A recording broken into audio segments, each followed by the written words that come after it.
Welcome to the European Resilience Initiative Center live chat, live video streaming with amazing guests who are true patriots of Ukraine, who are true friends of Ukraine. Some of them have fought for Ukraine or are still fighting. Some of them are volunteers who are supporting Ukraine with all means. Some of them are Ukrainian nationals, some of them are from the West. But what unites us all is that we support Ukraine and we want Ukraine to win. And why we do this, this marathon today? Because today we have decided, we start at noon, Germany time, 1 p.m. Kyiv time. So 7 hours ago, we have started a campaign for donations for the 92nd Brigade, 93rd Brigade, 225th Battalion, which is fighting now in Kursk Oblast, and National Guard Rubish Brigade and the Territorial Defense Battalion. So we have said we will raise 50,000 euro for these guys and girls who are risking their life daily and who are protecting our free world, not only Ukraine, protecting the whole free world and fighting evil Russia. And we will support them with all things they need for surviving. And an anonymous donor who addressed Richard Woodruff. Richard, raise your hand. Richard Woodruff from Frontline Kyiv in Lviv. And anonymous donors approached Richard and said, look, if you manage to raise donation 50,000 euro within 24 hours, I will double it. You guess what? We have raised within 7 hours 80,000. 80,000. We have not even started the YouTube online marathon and Twitter broadcasting. We have already got 50,000 euro plus 30,000 plus 50,000 of that anonymous donor. So we have now 130,000 euro for the Ukrainian army. But of course, we are going further, and there is in the description of this video broadcasting, you have a PayPal link. Just send your money there, and we will check with the donor if the donor would be ready to double another 50,000. So we will have not 130,000 overall, but maybe 200,000 for the Ukrainian army. And now, Jake, I want to address you. You are an amazing person, a great friend of Ukraine, and you are famous not only for your amazing insights and your clear voice for Ukraine, but you're a person who has raised once $1 million for your birthday. What was that feeling, and how did you manage to do it like that? That is like something that's legendary. So back in May, my YouTube community, we fundraised $1.2 million. It was my birthday in May. So the idea was, instead of doing something for me for my birthday, would you please make a donation in support of Ukraine? It just blew up. I think I underestimated how committed my YouTube audience was. So we gave the guys of the 69th Stiffing Brigade a couple months to process, buy, and deliver all the trucks. 4 months later, so this was now 3 weeks ago, we did another fundraiser, and I didn't lowball myself. Like, I told my YouTube audience, I know this is possible. It was a little over 15,000 donors who participated the first time. That got us to 1.2 million. My YouTube videos average around 300,000 views. So only 5% of my viewership actually participated. Now, I know lots of people who watch my channel, they're volunteering or contributing or donating in other ways. People don't have to participate, but I gave the call to action, and within a week, we fundraised another 1.1 million. This is going to, once again, take another couple months to deliver all the drones and trucks, but it just proves that 2.5 years into this war, people are not tired of supporting Ukraine. People are still committed to defending liberal values and Western democracy. Russia will be defeated, and it's just a question of time. Russia can't win this war. Ukraine will have real peace and security.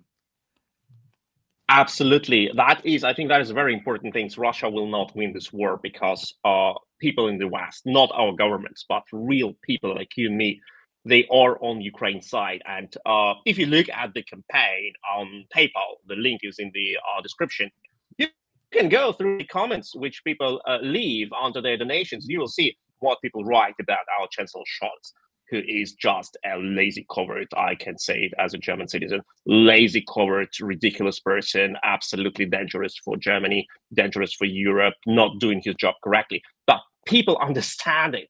And they say, if I cannot change my government until the next elections in September 25, I can donate money for Ukraine. And that says how much Germans support Ukraine. And I'm proud of my fellow Germans that we support Ukraine as much as possible. Not, as our chancellor said, as long as it takes all this bullshit. No, as much as possible and now.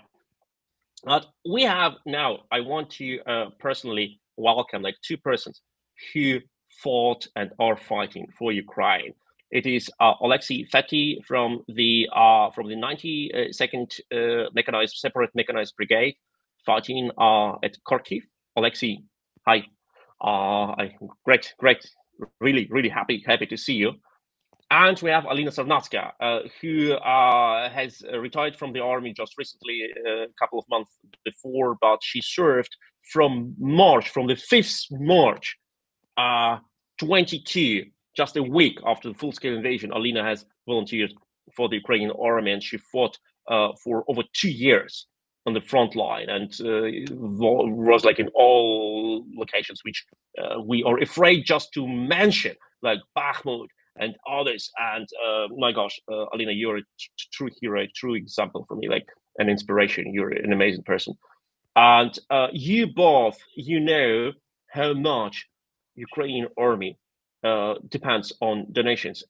Alina, what is the situation like? What was it for you? Because now you are a civilian or back, and you also raise a lot of donations. What is the goal of this? What is important for the army? Okay, I can say about it. I'm Alina. I'm fought dragons for 3 years before full-scale invasion, like you say. I led an ordinary life like a human rights activist, and I was a PhD student in social work, ordinary life. But I need to join to the army because they want to kill all my family, my friend, and take my hometown, And I joined to the army, and they give me pills, and they give me 100 guys, and they say, now you need to be a doctor. And I was a senior combat medic of the unit, and I was in this position 2 years and a half. And I'm a woman, and you understand, in Ukrainian army, all women collect money because we are sweet and we can to do it. And maybe I think we are smarter. And I collect and I record a video near the front line. I wrote a text on my Twitter, and I speaking with people, and I find something, and I do my best to take something on my unit. It's a territorial defense. We have not anything like we haven't equipment, we haven't like Sergej know this situation because he helped us in this time, and we do all this work because of volunteering and donors. Many of them was foreigners, and it helped us to save our lives, to survive, because without this donut, my unit, we don't will be alive now. We don't survive.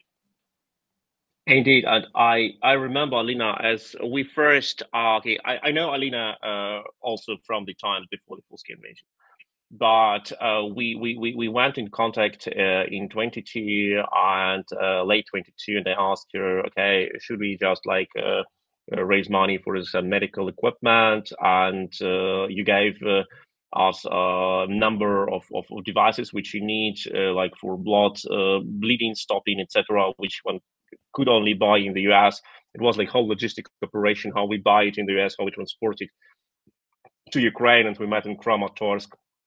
And then you said, yeah, like that is important, but gosh, it's so hard to raise donations because it is sometimes looks like Hunger Games. Like you just need to invent some things like to raise donations because the need is so huge. And I was really impressed by what you said, that I never forget it, never forget it.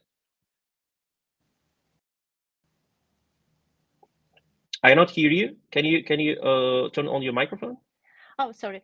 Now it's like a competition, you know, units need to be interesting for the donors, and unit need to do some show to record the interesting video, record how they use some weapon to dance, to sing, to do something interesting. And, you know, I'm feeling not so good when I have wounded people and I need to watch to record the video with them. But I understand if I don't do it, if I will be some honor, you know, I haven't any money and some people die, and I do it all the time. I did it. Absolutely. Thank you so much for what you have done. And I also recommend everyone to subscribe Alina's Twitter. And she also runs a very important program on Ukrainian TV, which is in Ukrainian, interviews with military veterans, which is called Suvora Dogana, which is sounds like a very critical letter, which is the most critical letter which a soldier can get from their commanders. I highly recommend it. Like, if you also want to learn Ukrainian, watch Alina's show. It will help. But we have also Fatih from the 92nd Separate Mechanized Brigade, Achilles Battalion. And gosh, Achilles Battalion are the legends. You told me once you use over 3,000 FPV kamikaze drones per month. How do you do it? Like, what is your vision of the operation in Kharkiv? I know that you were the unit which stopped the Russian invasion in Vovchansk, and you have fought the Russians back brutally.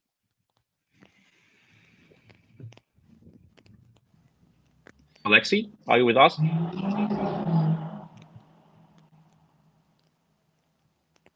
Alexei, I cannot hear you.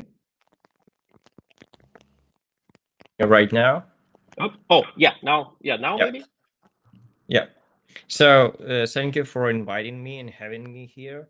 So I would say that we were not alone who were stopping Russians on a in Kharkiv area.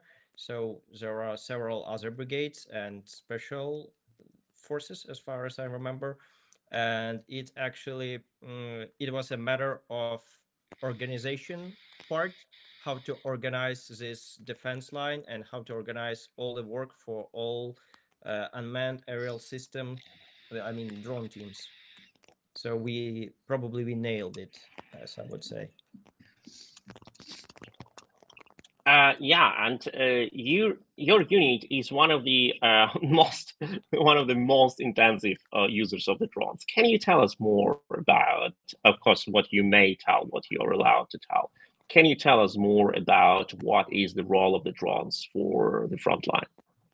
Okay, so first of all, just for you to know, we are the biggest battalion, drone battalions, I would say, because we have, I would say, like the biggest amount of people in a battalion that can fit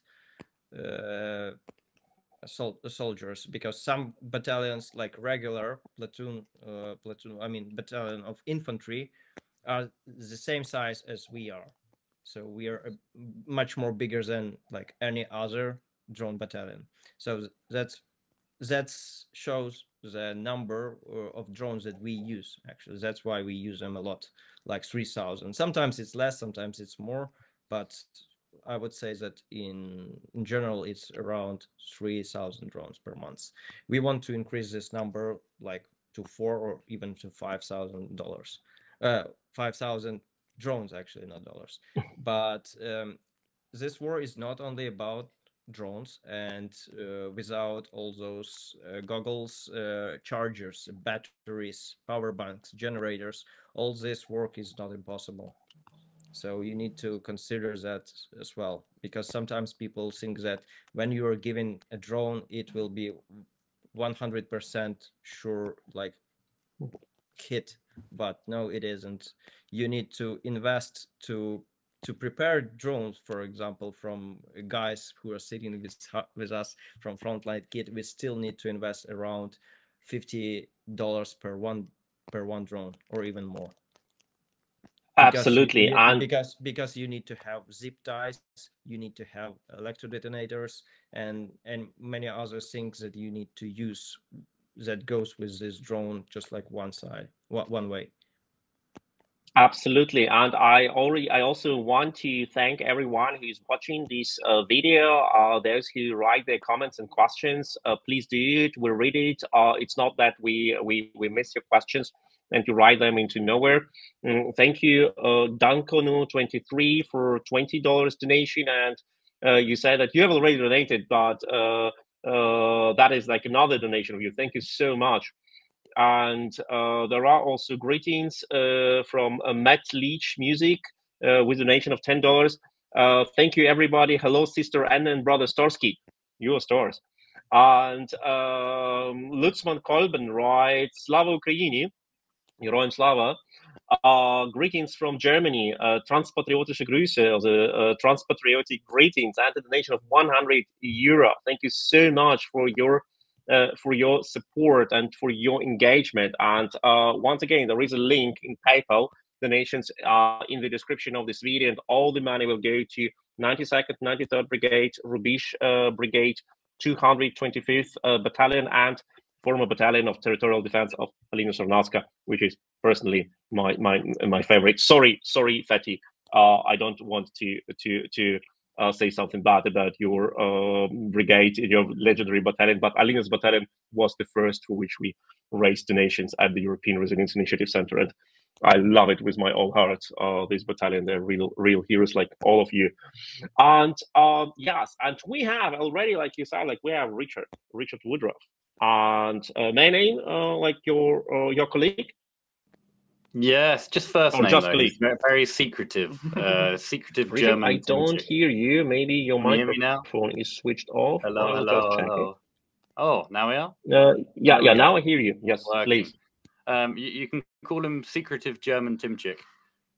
Secretive German Timchik. German Tim and I, we would like to say Alexei is our favorite. Although I was watching Alina's video earlier, the title of which was "No person is made to be on the front line," and I think she's the funniest person out of all of us. Just the first clip where she was talking about how did she decide to join the military, and she was, at the gym one day, and then she was coming home and decided, I'm going to go join the military. And the presenter said, "Really? That's how you joined the military?" And she was like, "No, like I can't say the bad word," but she said a bad word and then told the real story. But yes, her humor is great. So yeah, and if I may interrupt here, Richard, I love you and I love Timchik. You're amazing guys. I love to meet you every time when I go to Ukraine. And for those who are not familiar, because most of them who follow my Twitter and follow Richard's Twitter Frontline Kid, they know what you do, what you don't do. You don't do drones.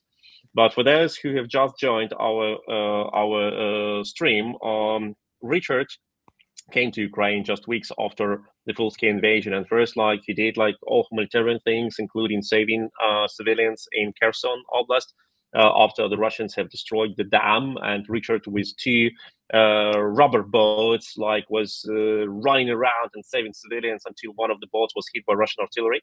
And I recommend everyone to watch interview with Richard on our YouTube channel as he describes this feeling of, oh my gosh, they're really shooting us. It's not just random firing. It was really like a wow moment. They really want to kill me. And but now he is a person who delivers all possible drones to the Ukrainian army, also to the 92nd Brigade and 93rd Brigade and all other brigades. And our organization, European Resilience Initiative Center, we help them to do this. And I regularly, like every month, I take drones from Richard, which he hasn't yet sent by Nova Poshta, and I bring them to the front line, to Pokrovsk or to Kharkiv or to other regions. So your donations will be invested in these drones, which I will personally take in the boxes packed by Timchik and Richard, put in my core, and go to the front line where they need it most. But Richard, tell me, how did you come to this idea, and what are the most challenges for the usage of drones and for the non-production of drones? First of all, sorry to all of the listeners that had to listen to the reverberation there. I forgot to mute my mic. The idea, me and Tim were in Lviv looking for the next thing to volunteer at, and our crazy friend Ernest came to us and said, hey, why don't we just start a drone factory? Why don't we just start manufacturing these things? And we had zero idea. And this was November, December. So only 8-9 months ago now. I've zero idea what month we're in. And he brought us one of the best drone pilots in all of Ukraine and said, here is a drone and you're going to make it, take it apart, make it, take it apart until you know how to do it. And fortunately for us, this was one of the best drone builders in Ukraine. So we were taught to do everything perfect the first time round. So much so that when we met people that had been building drones for a year at this point, they were wondering how we got to this level of quality, because they had obviously started without, having a professional from the front lines showing you how to do it. In terms of the biggest challenges, I'll pass over to Tim. What are the biggest challenges in drone building? So first of all, hello. And yeah, and can you please move a bit like to the center of the picture, because now I can only see your ear. As long as it's not your attempt to remain anonymous, I would appreciate you move to the center of the camera. Yes. So the biggest challenges are, I'm German, I'm in Ukraine, I don't know how this country works sometimes, and I have to navigate me and the Ukrainian volunteers and other foreign volunteers through this system.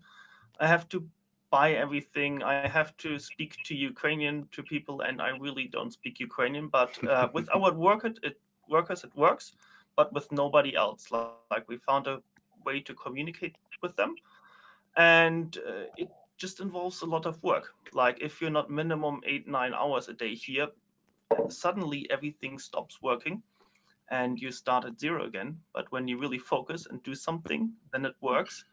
And the biggest help is talking to the units, because they always have very specific requests and they were like, I want this. And then we just try to do that. Like I'm doing this since 6 months with Lexi. Lexi gave me a list and said, please do it like this. I want these parts. I want it done like this. And then I said, okay, yes, we will do this. And it suddenly started working perfectly. And every time we do like a new fundraiser with a new brigade, I do the same thing again. I ask them for what they want, and then we make a product that suits them. And just to be incredibly clear, a little bit about Tim. Tim was the one that figured out how to do all of this. And when I say figure out how to do this, he was spending 20 hours a day. He was sleeping in our factory just so that he could have a better understanding of how to build drones. And yeah, all through trial and error, all through speaking to people like Alexei, all of these experts, he managed to single-handedly figure out how to operate a drone factory. And now we have 25 people that are rushing to him every day saying, Tim, I need your help with this, I have no idea, to the man that had no idea himself only 8 months earlier. So mind-blowing stuff, and just true commitment to victory and to Ukraine. And I want to thank everyone who donate in this stream. First of all, we have already raised via PayPal. We have already raised 89,648 euro. That is almost $100,000 US.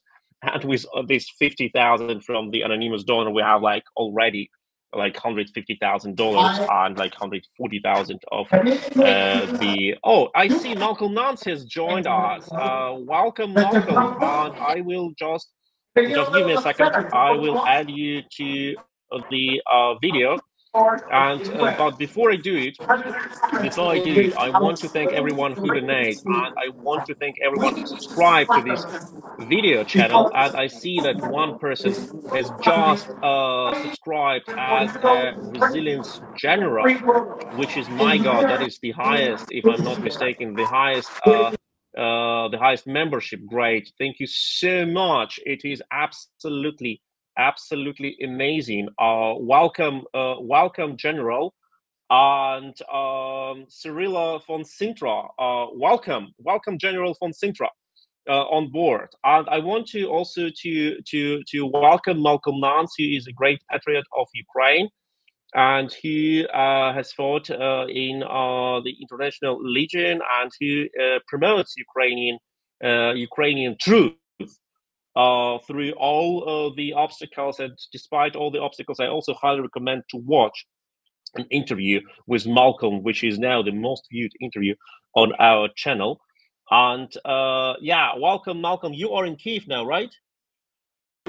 No, I'm not in Kyiv. I'm actually in Albany, New York at the Ukrainian festival, where we have our congressman is speaking right now at this Ukrainian festival. And we're here with the new International Legion Foundation. And here's the head of Medical Relief Ukraine.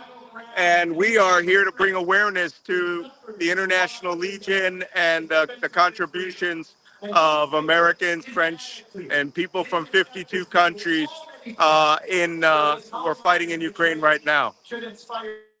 That is absolutely amazing. Thank you for what you do. It is absolutely, I would say it in German because I cannot find my words. It's beispiellos. You cannot find an example like what you all guys do, what you do, what Jake Broad does, what Anna from Ukraine does, what Operator Starsky does. You are really fighting for the good cause. And don't forget, there is the whole goddamn evil propaganda machine, Russia Today, TASS, RIA Novosti, Minister Lavrov, Dmitry Medvedev, Telegram channels, all the bots who really attack the truth with all means they can, Russian propaganda networks who try to bribe our politicians, who try to spread fear, who try to do everything to harm not only Ukraine, but the whole Western world.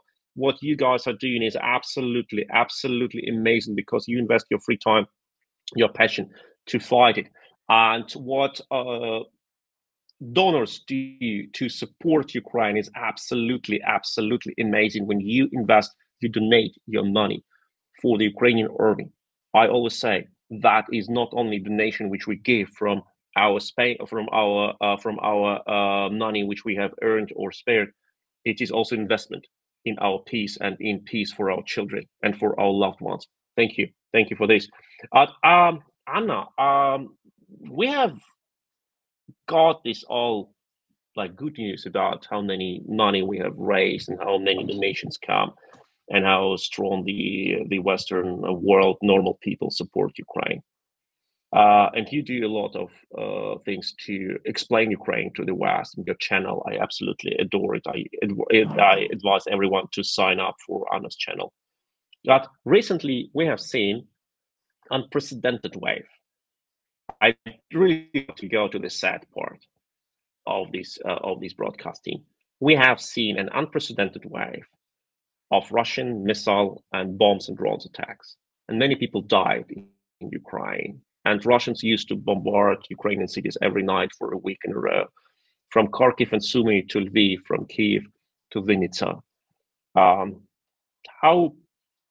is the mood in Ukraine? Because in Germany, some people, not those good, great guys who donate, but those who say, oh, maybe Ukraine will find peace with Putin. They say, okay, Ukrainians are so tired, they don't want to fight anymore. What do you say, Anna?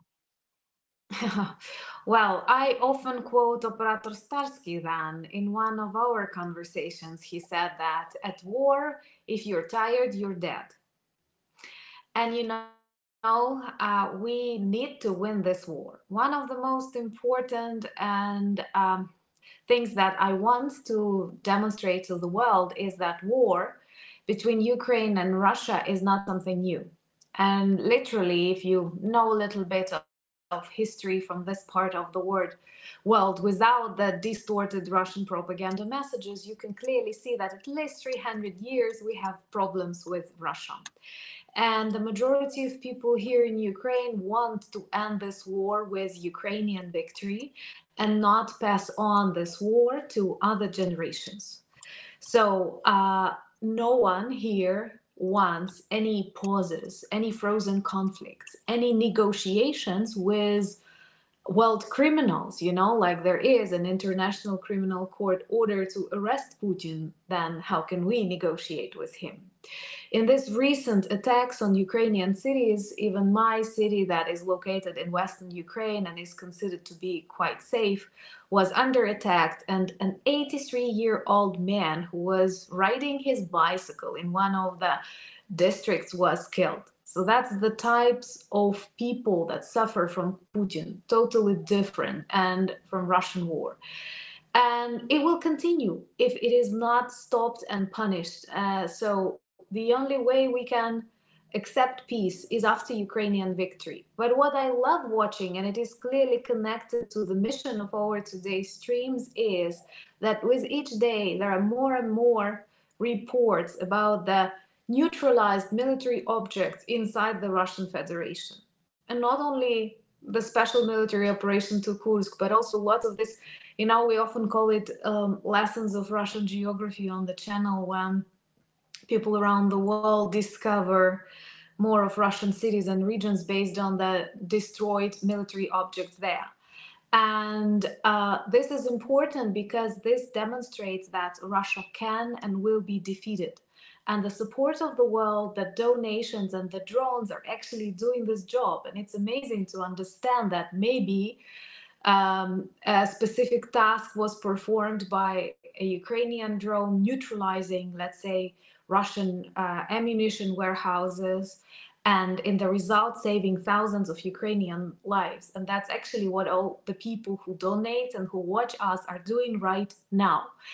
And one of the main messages that I want to underline, to highlight if it's possible, support to Ukraine is extremely valued, it's very important, but even more important is to defeat Russia. And if there is fatigue, if there is anything, it should be associated with Russia, not Ukraine fatigue, Russia fatigue. And our task is to demilitarize Russia. And together with the Ukrainian army of drones, with the determination of good people around the world, we are doing that. And it's actually great when, contrary to those authoritarian countries, we may see that maybe governments are hesitant, governments only express concerns, and people are doing the job. People are donating, buying drones, and saving thousands of Ukrainian lives right now when we are talking. So thank you so much for that. Thank you, Anna. It's an amazing speech, and you are always a voice of sanity and of clear formulations. You really say it very clear what is important, what is not, where we need to focus our efforts, what things we should ignore.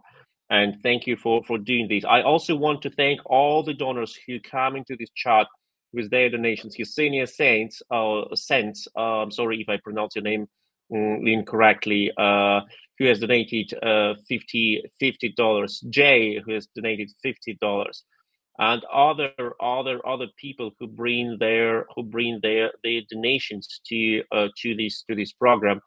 And please don't forget, there is a link for PayPal under the description.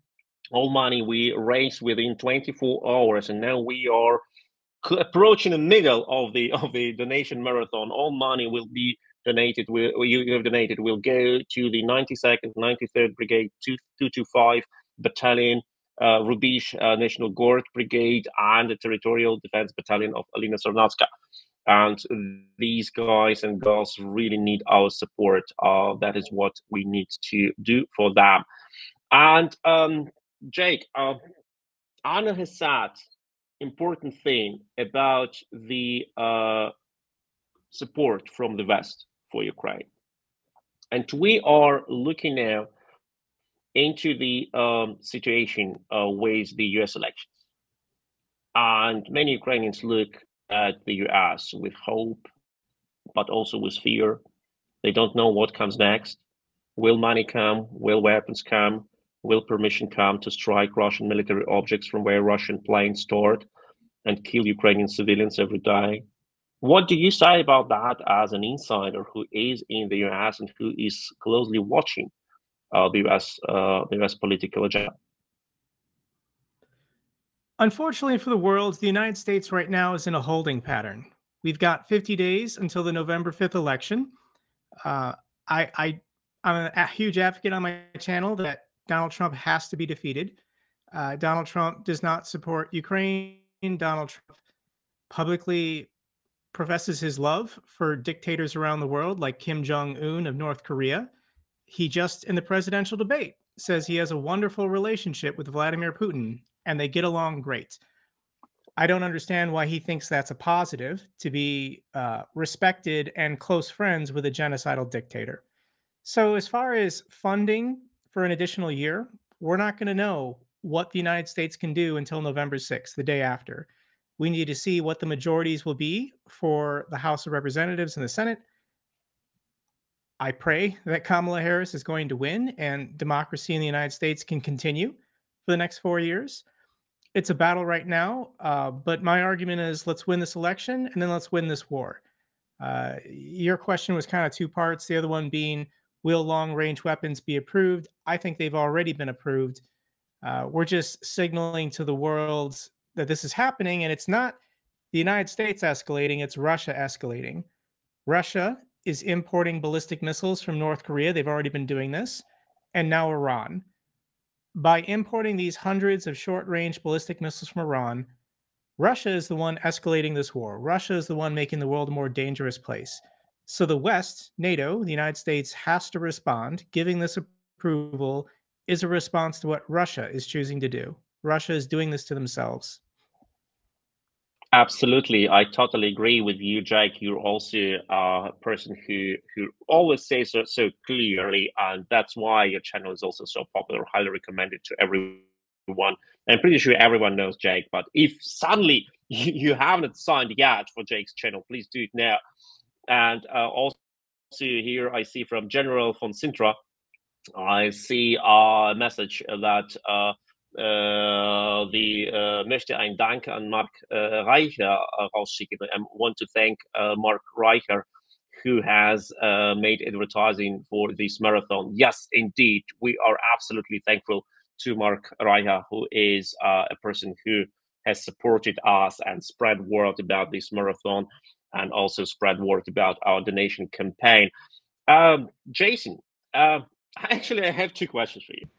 Like the first one, I wanted you to remember once again how we were riding a Humvee, entering air-conditioned Humvee, by the way, entering Russia without visa. And you are banned in Russia. Like you're not allowed to enter Russia, but you found a way, you sneaky person. But another question is, what do you think about the future Ukraine-related U.S. policy? Imagine Kamala Harris wins. What will she bring with her to the White House? So I think it's important to note in the U.S. that really it depends, as what Jake said, what comes in the elections very shortly. We have two candidates. We have one who does openly say that the war needs to end at all costs, who has clearly expressed he has no interest of what that means for Ukraine. He seems to have a personal animosity, I would argue, towards Ukraine, as does his vice presidential candidate. And then you have the other candidate. And I don't think that she's perfect either. But comparing them is not even a question. It's night and day. One person is obviously on the side of Ukraine, who has obviously stated that throughout the debates, mentioned that multiple times, and has done a lot already to express that she will do what she can to help Ukraine.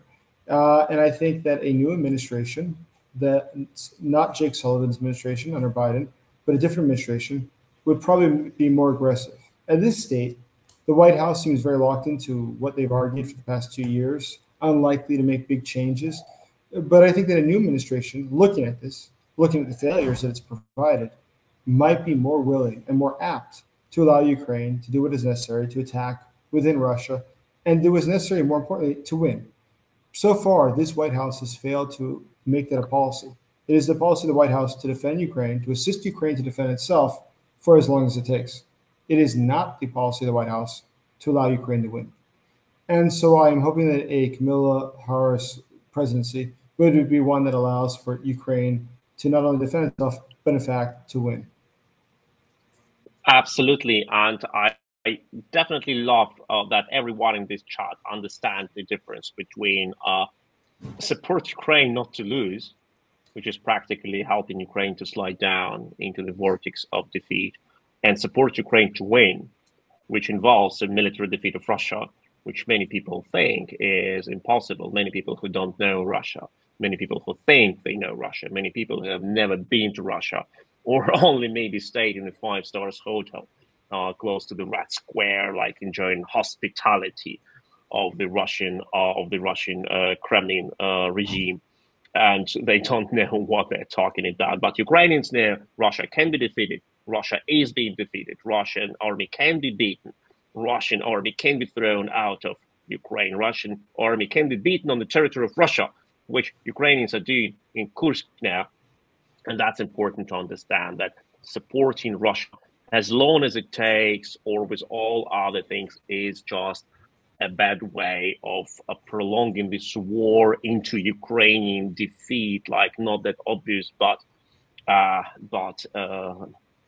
still bad. And supporting Ukraine with all we have, as much we can now, right now, is the only right way. I also very impressed and want to thank, if I pronounce your name incorrectly, please forgive me, Charkrathop Fongpol, who has donated from Thailand, if I'm not mistaken, 179 Thailand baht. That is a real sign of transcontinental, international, global support for Ukraine. Thank you so much. Thank you so much. And Operator Starsky, you are a person who fought for Ukraine in National Guard. You were defeating Russians at the Hostomel airport, which was practically the way to destroy the Russian plans to take Kiev within the first hours. And that was the decisive change in this war. You are a voice of Ukrainian sanity and Ukrainian narratives in Germany. Thank you so much for that, especially for Germany. As a German citizen, I want to thank you. How do you see the German discussion now? We know that some German people who call themselves pacifists, who don't know anything about peace, they want to start a demonstration in Berlin, promoting peace, as they say, demanding stopping of military support for Ukraine and delivering of weapons to Ukraine.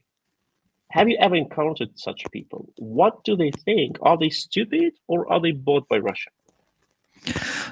First of all, big thanks to all our supporters right now in the chat, guys. You are absolutely amazing. A lot of familiar faces and nicknames here, and also it's a pleasure to speak today together with all those amazing people in our panel. Regarding people in Germany, the support for Ukraine in Germany is absolutely amazing. I didn't expect that. But of course, there's a lot of people who don't really understand the situation. And when we hear such talks regarding like peace at all costs, etc., it's only because Russians who try to legitimize and justify their invasion of Ukraine are investing a lot of money in such messages and such narratives that are later spread on the West.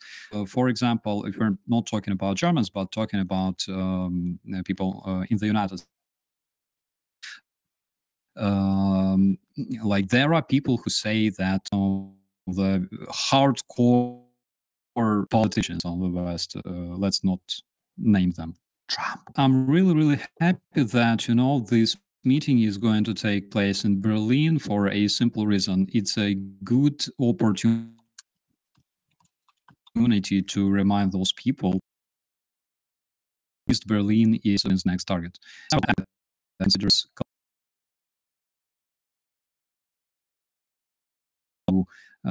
reunite the former USSR-controlled lands and territories. And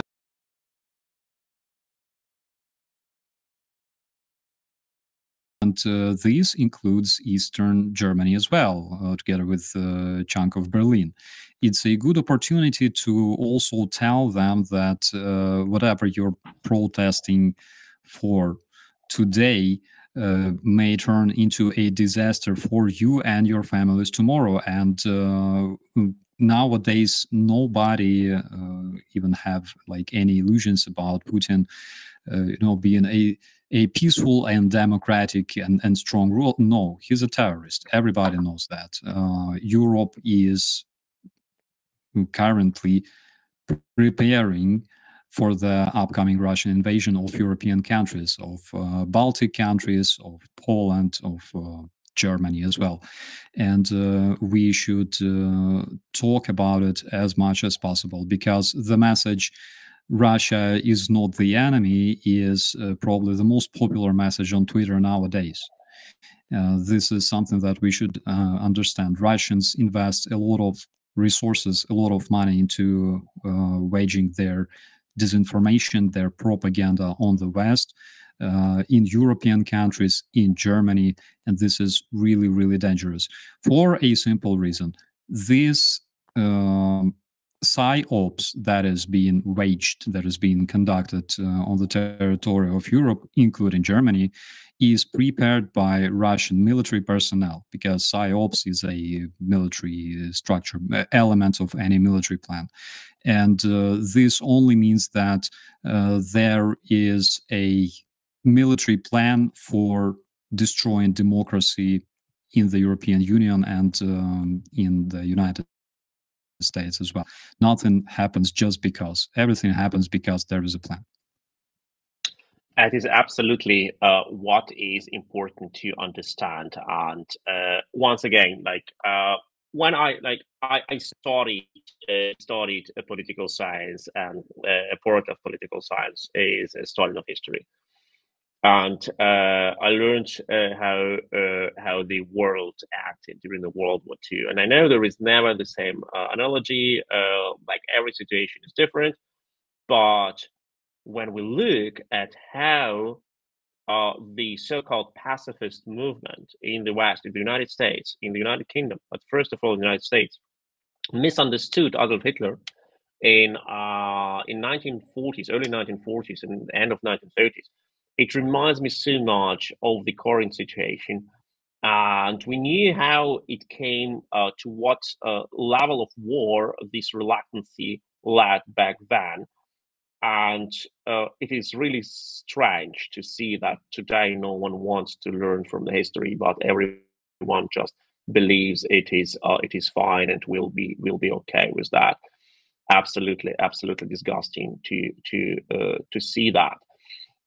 But coming further, to the case of Ukrainian resilience, which we know Ukraine is the most resilient country in the world, maybe, fighting the largest army with endless tanks, which are coming to end now because of Ukraine.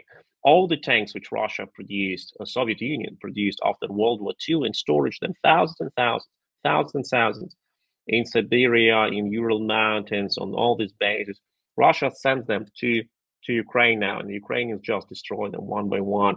Thank you, Fatih, for doing this, and thank you, Richard, for producing devices to help Fatih.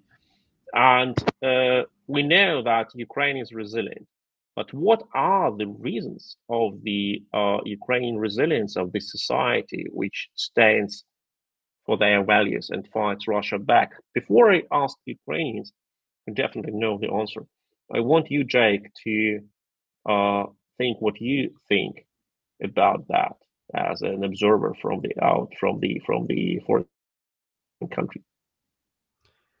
Centuries of oppression is what motivates them. I think this myth of Slavic brothers, getting along and loving each other, blah, blah, blah, it's always been Kremlin propaganda to subjugate the neighbors of Moscovia. I don't think the people of this region have appreciated how they've been treated by the Kremlin the last 300, 400 years. So this is Ukraine's best opportunity to break away from Russian dominion forever. They thought they got their independence in 1991, but Putin's trying to undo that deal, redraw the lines, reabsorb and Russify the people. And I've been shocked. As an American, I was ignorant of how bad it was inside most of Russia. You get the propaganda of, flourishing St. Petersburg and the clean city of the capital of Moscow, but seeing these clips and seeing these soldiers coming from the lesser cities, the forgotten cities, the rural provinces, Russia is terrible, just horrible. And there's no reason why people in Ukraine looking east into Russia and then comparing that with looking west into Europe would want to go back to being under the control of the Kremlin. That is, of course, what we know. Ukrainians are doing. They know very well what Russians do to them, and also those who believed until the full-scale invasion that Russians will not do bad things because there are so many relations to Russia. Because they are not like we are, but they are still fine. They will not do terrible things. It's 21st century. They now know very well what the Russians did to Mariupol, to Bakhmut. To other cities, to Avdiivka, to Chasiv Yar, to Vovchansk, to Bucha, to Irpin, you name it. Anna, I'm really every time when I ask Ukrainians about this, I feel the very bad person because I try to find an emotional response, and it's bad to do it because I'm an observer from outside and you're inside, and I ask you about the things which are painful for you. But still, to make our audience understand what it's about. What is your feeling now after 2.5 years, more than 2.5 years of the war? Where is the hope? I did not clearly understand the last part of the question. After 2.5 years of war? Where is the hope? The hope? Yes, yes. I was one of those, knowing Ukrainian history, being a student at school already in the times of independent Ukraine, and knowing there were other Russian war crimes before, Mariupol, Holodomor, or, for example, Baturin massacre that took place in 1709. Knowing it all, I was still hoping that the full-scale war is impossible, and all because of this, normalcy bias. That's why actually many people in healthy democracies still believe some of Russia propaganda messages, because they cannot imagine the depths of lies, the level of fakes that Russia presents on this state level, that they can literally lie about everything, the number of tanks they have, the number of money they have, and the plans they build for tomorrow. And when it all began, it was definitely a life-changing experience. And once again, there's so many details, even in everyday life, that change. And I try to depict that in my videos. And sometimes when traveling abroad, only then I'm able to realize, oh my God, how not normal our life is. That there are lots of things that we keep in our minds, like air raid alerts, curfews, and other stuff. And all these applications on the mobile phones that remind you, oh, it's just MiG flying, it's not a ballistic missile, so maybe you can continue, I don't know, shopping, which is insane. And it is already a part of our normalcy, which is wrong, and it's not good. And part of Russia's plan on this exhaustion war is actually that more and more Ukrainians either flee Ukraine after these waves of terror and attacks on civilian infrastructure on country, will get used to this air raid alerts, will ignore them, will die in hundreds and thousands, and somehow they will take the totally destroyed lands, because they actually do not occupy territories. They destroy the land, they burn everything, and simply drop 100 cabs per week and then get a meter, which is once again crazy, violent, and describes Russia the best way. But one of the greatest discoveries, especially of the first days of war, and it continues until now, is this unity of Ukrainian people. And believe me, no one plans to surrender or give up, with support or without support. Of course, we pray, we hope, we do our best to persuade the world it's worth investing. And I will not say in Ukraine, I will say once again in the defeat of Russia. We invest our people, we invest our land as a battlefield. No one wanted that. Just a war ago, like 2.5 years ago, I was without all of this experience, and I liked it more, trust me. So we definitely do not want this war to expand to other territories, like physically, and also it will be felt everywhere, in Australia and on the moon, if it continues. And people are very determined. Of course, there are waves when we are more optimistic, when we are more pessimistic. And this Kursk operation, at least in my surrounding, definitely add up more optimism. You know, often people who are far away from Ukraine, who know little about Russia's brutality, they start saying, oh, you will get new attacks. That must be a bad answer. These attacks are coming whether we are fighting or not. Russia invaded Ukraine, breaking international laws without any reason, if it's possible to say so. Like, there were no biolaboratories, unfortunately, no NATO bases in Ukraine. They simply want to restore this crazy Soviet Union. They are afraid of normal, imperfect, but growing democracies close to the borders of this fake empire. And one of the things that people do not discuss enough, I think, when talking about the appeasement of Putin, about some peace deals, is that Putin himself actually does not want peace. It's not in his plan. And even if he agrees to freeze this conflict for some of his friends elsewhere, it is just a brief pause before he continues, because to stay at power, to explain the misery of Russia, he needs wars. He needs constant arguments. Enemies are everywhere. They never analyze problems inside. Even after the attack on Kursk and the advance of Ukrainian army there, you will not find any Putin's interviews or comments where he tries to at least give a couple of sentences. What were the mistakes of Russian defense? What were the reasons? They constantly pretend everything goes according to the plan.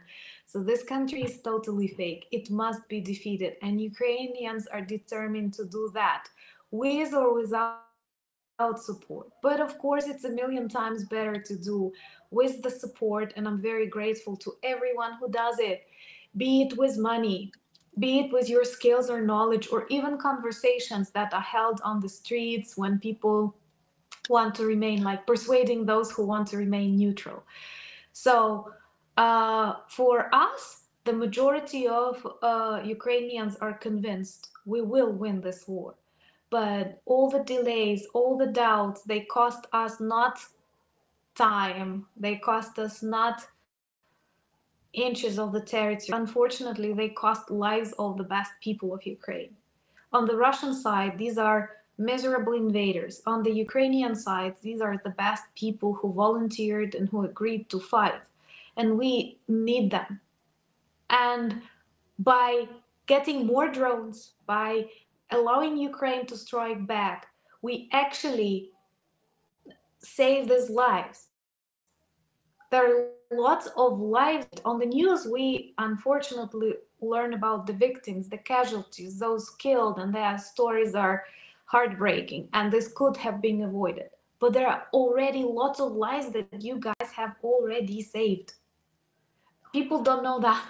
They remained sleeping in their houses because that missile was stopped by an air defense, and that air defense worked because you, I don't know, wrote constant emails to your representative, and he decided, okay, let's do it. And that's an instrument that we can enjoy in the democratic world and what we are fighting for. Absolutely, Anna. Thank you for your clear words. And I want to say first, these girls who say like we're not moderating the chat. Very sorry, we're being overwhelmed, but now we have a moderator added, and he will just wipe out the Russian trolls. And Russian trolls are nasty. They are like I don't know, like sneezing in a subway in winter. Like you cannot avoid sneezing passengers. And these trolls are sneezing deliberately. They just come around and oh yeah, I want to spread my toxins, my Russian propaganda. So now we have a great moderator in the chat who will just wipe them out like a good policeman does normally. And I want to thank everyone who donates. Alexander Weingart, who has donated €200, and who said, I am sure the drone pilots know what to do with the money. I wish them all the best from the bottom of my heart. Thank you. And I guess, like with your name, maybe you're a German and the nation's in Europe. So I guess you're either German or an Austrian. Dankeschön für diese Spende. Das ist wirklich wunderbar. Das ist was der Ukraine wirklich hilft.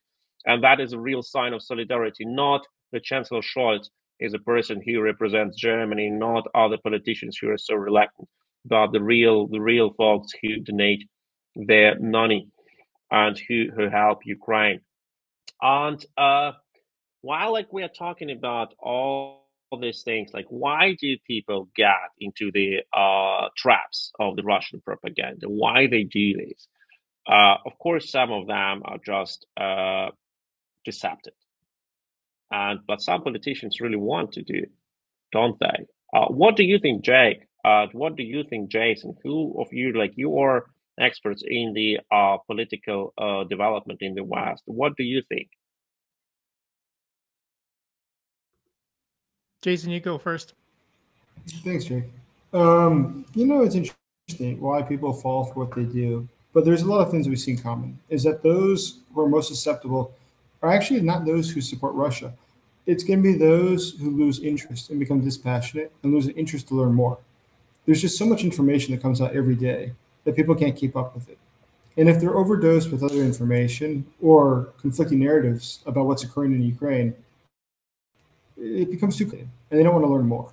The more that they think that there's, Russian speakers who are being persecuted that might be being saved, or there might be Nazis, or there might be one of a dozen things that Russia says, it just becomes too much work to learn the details. What's really going on? Who's really behind it? It's just too much. And so people ultimately lose interest and become disconnected.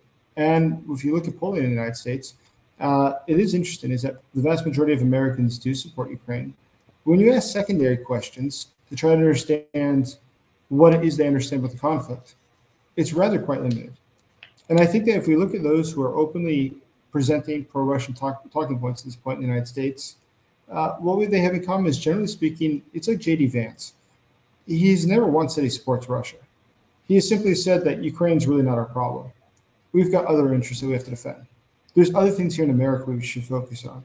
And he said a number of things that would be sympathetic to Russia, but he's never openly said that he supports Russia. And that's going to be the vast, vast majority of people who are against Ukraine today. It's not because they support Russia. It's because they just don't care about Ukraine. And so the question is, how is it that you can make sure, despite the wide diffusion of information that is trying to dissuade them from doing so, that people either gain an interest or perhaps maintain an interest in what is occurring in Ukraine, and make sure that they are not being misled? Well, let Jake give his opinion as well. What do you think, Jake? I think for the average person, they're just distracted by their own lives. They've got to make sure their kids get to school on time, and they've got to pay their bills. So the average person, if I could one-on-one sit down with an individual for about 30 minutes, 40 minutes, and talk to them, I can probably convince them. But that's just an amount of time that the average person isn't going to take. So the goal of Russian propaganda is to just overwhelm and confuse people. You put out conflicting stories, you put out conflicting narratives, you put out disinformation so that people, average people, feel over. And when your brain becomes overwhelmed, you have to tune it out. And that's all the Russians want. They want people apathetic. They want people disengaged. They want people confused about what's the truth. Are there actually Nazis in Kyiv? Why do people keep repeating that there are Nazis in Kyiv unless maybe there's a couple Nazis in Kyiv? So, I think it's I don't know if Hitler actually said this, but if you just make the lie big enough and repeat it, eventually people start to believe it. So I put out noise in the other direction, trying to give perspective and truth. I wish there were more people like me, and I wish there were more people watching channels like mine or Anna's or Operator Starsky's. But to the average person, what Russia is doing is indefensible. Blowing up a children's hospital in Kyiv. That was the #1 news story in the world for a day. And to the average American, that's horrifying. Even if it was an accident, even if there are Nazis in Kyiv, how do you justify blowing up a children's hospital? So the average person in America, doesn't support Russia. J.D. Vance does, but he can't publicly say that. He's running for vice president of the United States. So yeah, there's so many conflicts here. It's so entangled. It's so complicated. I try to simplify things. I try to clear things up. And I do think that Russia is losing the information war. The longer this goes on, you can't justify everything that continues to happen.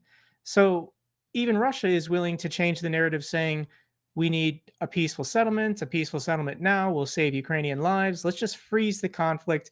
This is what J.D. Vance said in an interview this week. This is Trump's plan. Freeze the current front lines. Russia gets to keep everything they've taken. We'll create a new DMZ, and then everything's fine. Ukraine promises neutrality forever and no more reason for a war, right?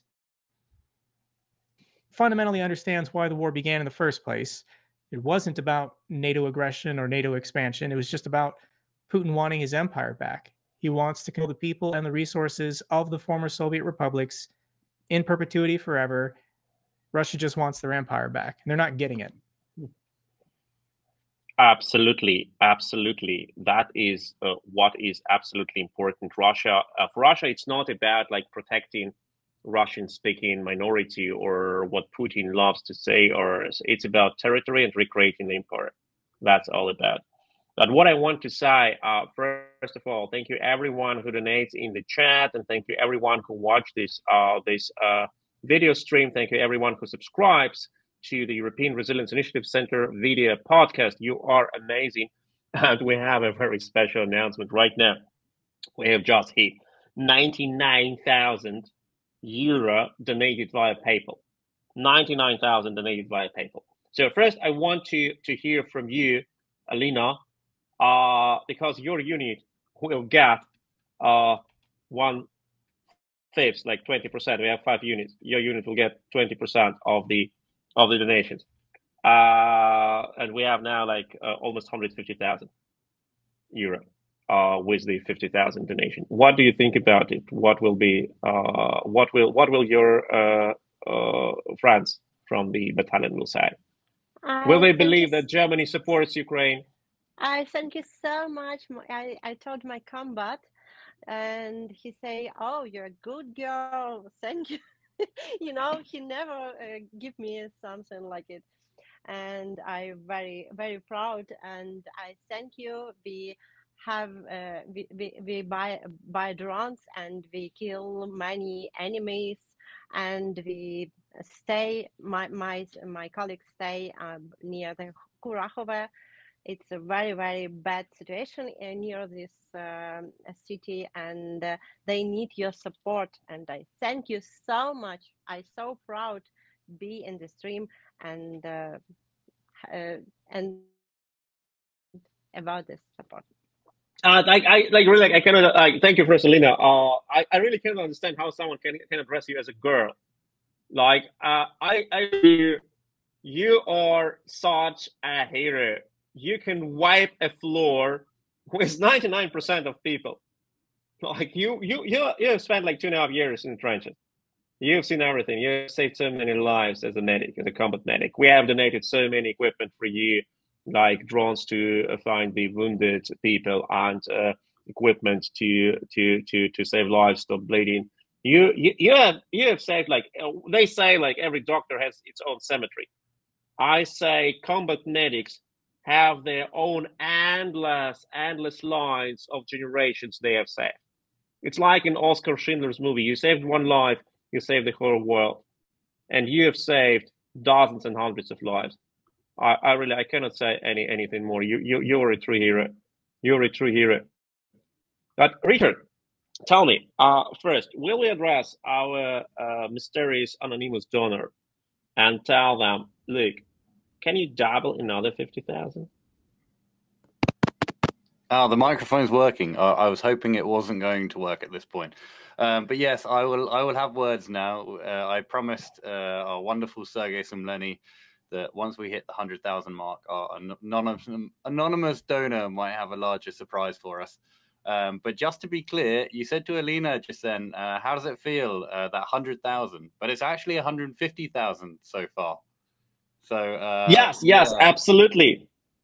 Unbelievable. And I think we do need to shout out, of course, the incredible Brennpunkt community. And this is all coming from that incredible German community that has raised, you know, hundreds upon thousands, if not $1 million for the Ukrainian cause. And I feel like you're about to show the screen, Sergej. What's happened? Yes, exactly. You know me too good. You know me too good, Richard. I'm about to show you the screen. And oops, to the center. Hello, can we see it now? Yeah. Better. Yes, now. So, Henry. I don't know why Tim is smiling right now, because he understands, and Fatty understands the amount of work that is now going to be going on. There are going to be sleepless nights, and I don't know if you know this, but no one gets paid. So Tim is about to be spending 20 hours a night once again in the factory, kicking some ass, producing some drones for these wonderful brigades on the front lines.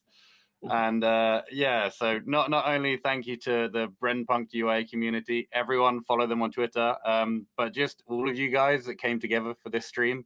I mean, just think about what you've done tonight, just in the space of a couple of hours. 150,000 euros for the Ukrainian troops on the front, you know, and 100% of it's getting to them. So I'm overwhelmed. It is absolutely. So thank you guys. I love you. Seriously, you're just. It is absolutely incredible. And once again, we have already 102,000 euro donated directly to PayPal. Well, and 50,000 from the anonymous donor. We hope he will donate like another 50,000. And we have 1,000 donations here through YouTube. So it's amazing. It's really amazing. And once again, Richard, I think I really want to join very clear your words. Brennpunkt UA or Brennpunkt UA, as you say in English version, an amazing person who has raised so much money for Ukraine, who has organized so many campaigns for Ukraine. Only with the European Resilience Initiative Center, this organized donation €1,000, and a huge part of these 500,000 euro came through his activities. I really want to thank this person who stays behind many donations campaign. These donations campaign save human lives, and it's not a joke. It's saving human lives. We're not playing games. Of course, it brings us a kick, emotional kick. Oh, we raised that much money. We've done that work, that thing. But it is about saving lives, saving Ukrainian lives, saving people from death. It's absolutely incredible. Fatih, tell me, if we come like further to the future situation on the front, what is the situation in Kharkiv, where you are being stationed, if I'm not mistaken? Actually, it's not true. So right now we are like separated on different areas, and it's not only Kharkiv. Yeah. So this has been a part of the army. You need to be ready to move anytime our commands need. So I don't know if I'm allowed to tell a lot about that, but just like we are operating in different areas right now. Okay, but what is, without going into details, how do you assess the situation on the front? Like, or like, speaking with other focus, many people said in the West, okay, Kursk is good, but what about Pokrovsk? Pokrovsk was practically lost to the Russians. What is the goal of the Ukrainian army? What is the mood in the Ukrainian army? Are the Ukrainian soldiers disappointed, or are they happy, or what do they think about all these development on the front line? If you may say this, of course. If you cannot, just tell me so.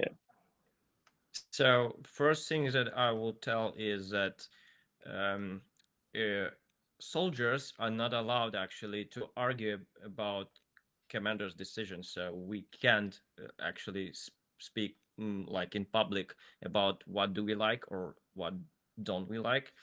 That's the first thing. The second, you will always have haters on any decisions. Like in the beginning, as far as I remember, just like in the beginning of Kursk campaign, people were like, "This is gonna be shit because it came out of sudden and no one was prepared for that." And just like, hey, it worked. So there is no need to rush with with reports or spreading information about something is bad or terrible. That's the first thing. The second thing, like for soldiers, for regular people, it's still like a city or hometown, or people who lived there and get their like early years of life.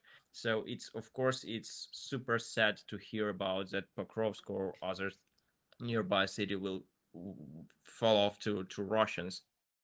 But the problem for some generals or higher commands, it's still a point on a map. And looking from a map perspective, they are also kind of right, because like in general we are losing our lands, but just like with not that pace as Russians said in the beginning. It's not Kiev on 3 days. So we are standing here and we are taking our time to recover and strike back. This is what will happen for sure, and I'm pretty sure that every city will be brought back to Ukrainian flag. I'm pretty sure about that. This is what we have. What do you think, Operator Starsky? You have like experience on the ground. What was the question? I'm sorry. I was banning the trolls with a ban hammer. Once a cop, always a cop. Okay, you were like cleaning the after like cleaning trenches, you came to cleaning trolls, and the enemies decide. Thank you for everything you do. The question was, what are the future goals of the Ukrainian army, and how can the future development on the front line look like? And yeah, please see the Tosia Richard's dog is on the screen. Richard, can you show us Tosia before Operator Starsky starts answering the question? Oh my God! Turn on the microphone so you will be switched on in a larger screen, and we will see Tosia. I cannot apologize to Operator Starsky any more than my dog taking over the camera show for 5 seconds there. I prefer to listen to your beautiful words, but here is Tosia. She's looking a bit guilty because she's just ate a load of chicken bones. She ravaged the bin whilst we were on the live stream. She was very smart. She realized it was unguarded and decided to cause some trouble. So I hope she's going to be okay, but bit sorry for herself. Anyway, back to you, Operator Starsky. Thank you so much. There's also this beautiful cat that Alina has. I'm admiring. I had the same cat when I was a small kid. What's his name? This is Busa. She's from Irpin, and his mother was lost on Irpin, and she hate everyone. I think it's because Russians bomb and something. Oh my God, we are земляки practically. Yeah. Regarding the next steps for Ukraine, there are two, I would say, main strategic steps for the armed forces of Ukraine to complete. First of all, is to organize in conducting proper analysis and involving proper resources, organize proper defense line. And then again, conducting proper analysis and involving proper resources, organize the effective counteroffensive. I cannot talk much about it because, unfortunately, I am not a general. I'm a Hamel captain, and I don't have all the information required to tell you exactly what we need. You know, there's a lot of different experts invited to studios who know more than me. But from my standpoint, two main steps that we need right now is organize proper defense, and then prepare for the proper counteroffensive that would involve combined troops, that would involve long-range weapons. Unfortunately, we cannot talk much about the proper counteroffensive while we don't have, I would say, 3/4 of necessary weaponry that is required. That is tactical aviation, that is attack aircraft, that is, again, long-range weapons, and things like that. But one thing that we need right now on the first place is organized proper defense. Without this, and without introducing mobilization measures, introducing new weaponry, unfortunately, we will see such things as those things happening in Pokrovsk right now. Unfortunately, repeating in other areas. That is just my personal opinion. Again, I am not a general. I cannot talk about this from on a strategic level, but that's what I can see as a military. It is absolutely fascinating what you are saying, Operator Starsky. And I just have an announcement. Now, please return to your duties as a moderator, because you're so good in doing this, not only in explaining Ukraine to Germany and Germany to Ukrainians, but also in moderating, like defeating trolls. We have now got already 102,000 raised directly via PayPal. That means we have 152,000 euro raised for the Ukrainian army, including this donation of the guy who will double the first 50,000. We are still in negotiations with them. Richard is my witness that he will just add another 50,000. So we will have not 150,000 by now, which we have, but we will have 200,000 euro within 8 hours, 29 minutes. Is it madness? Is it madness? It is. Speaking about the future development on the front line and what Ukraine needs to defeat Russia, Jake, what do you think? What is the winning strategy for Ukraine for this year? I think pretty everyone believes that the war will go further into 2025. It will not end this year. But what are the goals for Ukraine, the best case scenario until Christmas 24?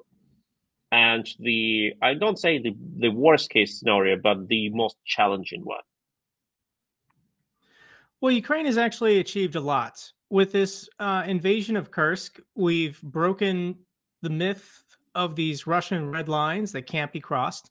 So this has unlocked a lot of problems for the Russians. Now that Ukraine can use Western donated weapons to strike inside of Russia, we're confident this week or the next, long-range precision weapons will also be approved. This is a disaster for Russia. And I just want to remind everyone this was Russia's fault, their own stupidity, reinvading Kharkiv back in May, when they don't even claim that Kharkiv belongs to Russia. But as far as getting through this year, we're going to see what the benefits are to Ukraine's strategy going after oil depots and refineries. This is a decision that the Ukrainian military made in January, that they were going to aggressively go after Russia's oil refining capacity. You need oil to operate a war, but also to run your country and your economy. And it gets pretty damn cold in Russia in the wintertime. So I want to see what the results are of this plan that's been developing over the last 9 months. How is Russia going to fare this winter without the required amounts they need of diesel, kerosene, gasoline, and other refined oil products? So I'm hoping we see some kind of economic or political breaking. In my mind, this war isn't going to end until Russia runs out of money. As long as Russia still has gold reserves and a wealth fund that they are rapidly depleting to buy the components and materials they need from international actors around the world, we're going to find out pretty soon, I think. So what does Ukraine need to do? And they just need to keep holding the line. Honestly, it's a gift. Every time Russia goes on the offensive and they waste men and material, thinking that, if Trump wins, they'll be able to keep everything they take before November. They're exhausting themselves, and it's a war of attrition. And we're going to find out this winter if Russia has a breaking point. Absolutely. And Jason, you as a person who has seen Russia's breaking point, we have passed, you and me together, a destroyed Russian checkpoint on the border between Ukrainian Sumy region and Russia's Kursk region. What do you think about all the things like, what do you think about Ukraine's strategy, like hitting Russian refineries, hitting Russian, Russian power stations? You stayed in Ukraine all the years, all the 2 years of Russia's invasion, and you know that Ukrainian spirit was not broken. And once again, we see that Russians start to shout, "Oh, how can we fight when one little drone hits the precious power plant?" It doesn't mean that the Russians are made out of a sort of different material, and they can be broken much easily. Is it because they don't see the value in their state? Because they don't see their citizens of their state? How do you assess that? So that's a good question. I mean, I think it is interesting when you talk, as you and I did talk, to people in Kursk, Russia. I think it's actually probably one of the most fascinating things that's happened to me in the last couple of years is talking to Russians inside of Russia. And you yourself saw very well that there was no animosity whatsoever from the side of the Russians. They were not scared of the Ukrainian soldiers, which I think is a very important aspect. There was not fear of the Ukrainian soldiers. Conversely, when Russians occupy a Ukrainian city, people should be afraid. When Ukrainians come, there's no reason to be afraid. And they were happily conversing with the soldiers. It was also quite fascinating that the Russian soldiers, as you saw, the Russian citizens, as you saw, at least a couple of them spoke in Ukrainian to us, which was by itself fascinating. Meanwhile, the Ukrainian soldiers spoke to us in Russian. But it was, I got to say that I think that there's a reason that the local Russian population is not scared of the Ukrainians, which is that the Ukrainian side has never shown a sign of aggression. Ukraine doesn't invade other countries. In the past 30 years, it's a peaceful country. It does not present a threat to anybody in the world, least of all to Russia. And so this, I think that Russians themselves, in their deeper hearts, perhaps they don't want to recognize it, and outwardly they won't, but in their deeper hearts, I think they realize this is just absurd. This entire war that their dictator has taken them down. And overall, this is something I think that is going to lead to Russia's downfall for a number of reasons in a lot of different ways, but I think largely for economic reasons. And I think that's how the war will end, actually. It's due to Russia's economy not being able to that it's been facing, which are getting more and more grave every day. Just yesterday, the key interest rate moved to 19 percentage points, which is extremely high, extremely high. It's like a low-level African country at this point, if you were to put it on the list of where it is in the world as far as interest rates go. Real interest for business might move to 30 to 35% in the near term. 30 to 35% interest rate for a business loan is just incredible. Their economy can't sustain it. So I think that Russia will eventually lose. About that, I'm absolutely certain. The question is, how will it lose? And the more that we can get done at this point to pressure Russia economically, not just militarily, but also economically, also politically, the better. But I think that Russians, no, they do not have the inner strength or the desire to continue fighting. And the recruitment numbers in Russia show that. When you're paying people in Moscow or in the Moscow region $20,000 bonus to join the military, it's staggeringly high. But you also look at who these people are. How many of them are actual ethnic Russians from Russia? Small number. Increasing numbers that are coming from Central Asia and other migrant groups who are just hard up for money. They don't believe in it ideologically. And that's actually important, I think, for the military as well. Soldiers who are in it ideologically have a reason to fight. They know why they're fighting. Somebody's there to get paid is there to get paid. When it's no longer in his interest to be there, he leaves. And I think that the Russian military will show more and more fractures and more breaks soon as the soldiers are unwilling to just be sent off the meat grinder. Indeed, absolutely. And I see that Jake Braw has left the broadcasting. I guess like he had like some urgent things. Like I couldn't see him in the chat because like my app doesn't let me to do it. But once again, Jake, if you will not come back, thank you so much, mate. You are a real legend, and thank you for your contribution to this program with all your insight and your support and with sharing links and with bringing your audience who are absolutely top persons, top people who love Ukraine, who are interested in Ukraine, who support Ukraine, not only with their words, but with their deeds and with their donations. Thank you so much. I'm absolutely, totally, endlessly thankful to every person who donates any amount of money. There is no such thing as a small donation. You donate €1, $1, you donate $1,000. It is the money which helps Ukraine.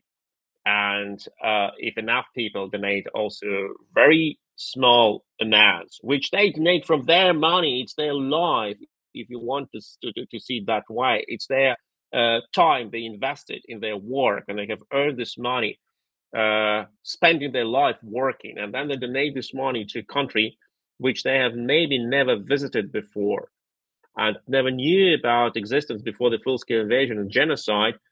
I'm absolutely thankful to all of you who are doing this. You are people who really let me and many others believe in humankind. Absolutely amazing. And once again, thank you to a person who's not here, but who helped so much to organize this donation campaign and other donation campaigns. Brand.ua or Brand.ua, a great person who is personally responsible for hundreds of thousands of euro raised in Germany, and not only for the Ukrainian unit and for the Ukrainian civil society and civilians. Absolutely amazing person. Thank you so much. When we talk about what is going on, Richard, you are in a city in Lviv. I'm sorry for having disclosed your location, but you post so many videos from Lviv that it's not a secret anymore. And your city, and your city has been hit recently by Russian missile attacks for the first time since over a year. I think civilian residential area has been hit. I remember it was in 23 in summer, in July, I believe, or in June. One house has been hit in Striska Vulitsa, and now like several houses hit my personal friends, like were among those who were victims of the attack, and because they're still in hospital. How does it feel to understand that Lviv is not safe anymore?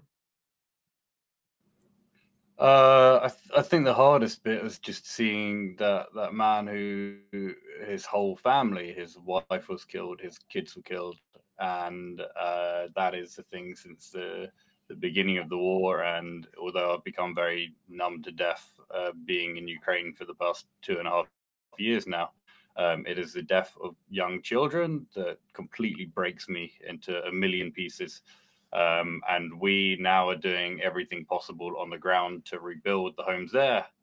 We've actually had a load of our volunteers that are normally building drones. They are now on site with these families rebuilding the homes.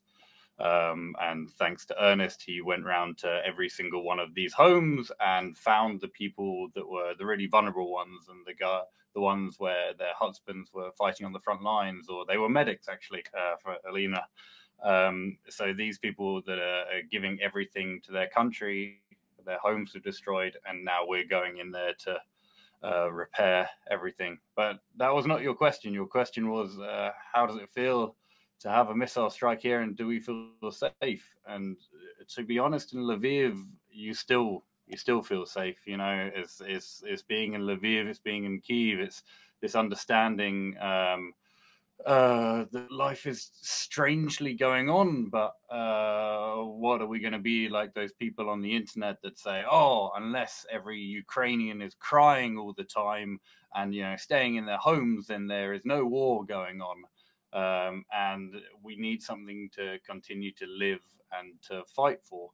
But geez, I mean, as you know, I was in Kharkiv, and as those Iskander missiles were coming down, and I sent you, Sergej, the video, we were in the top floor, the ninth floor of the Soviet apartment block, and there were 12 plus Iskander missiles coming down in every single direction.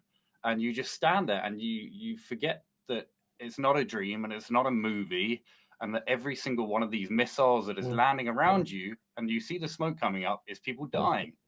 And yeah, we're just so fortunate in Lviv that it's kind of like a once in a war scenario. Yeah, just obviously absolutely horrendous, but nothing compared to the front lines of Ukraine. These frontal cities are under constant barrage. And I guess the scariest thing is these missiles coming from Iran now, these missiles coming from North Korea.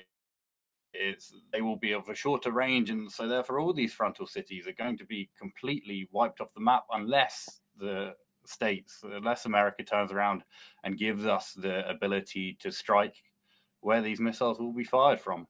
But yeah, to answer your question, in Lviv, we're still feeling safe. We're working away and just trying to help these people and your friends in Lviv be able to rebuild, because they shouldn't be paying to rebuild their homes. And yeah, I know you're currently very kindly running a donation campaign separate to the drones at the moment for us, which means that we're actually able to rebuild these homes. So thank you very much for that. And our volunteers will continue working every day for free to rebuild these homes. Yeah. I don't know if Indeed. you have a follow-up question. Indeed, absolutely. And for this campaign, which we're running parallelly for the Frontline Kit, helping you guys to rebuild Lviv, already raised, if I'm not mistaken, 20,000 or something like that.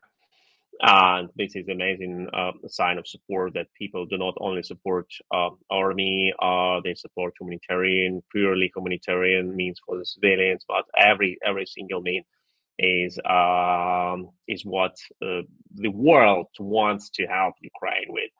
And I want to say here, North Scene sends a $2 donation, but I think only to raise the attention. Thank you so much to the message. 90 euro via PayPal donated. Razом ми переможемо. Together we will win. Absolutely, like another 90 euro for Ukrainian cause. And I also want to quote message by von Ries, if I'm not wrong with the pronunciation. Remember the stolen children. Indeed, that is what many people already forgot.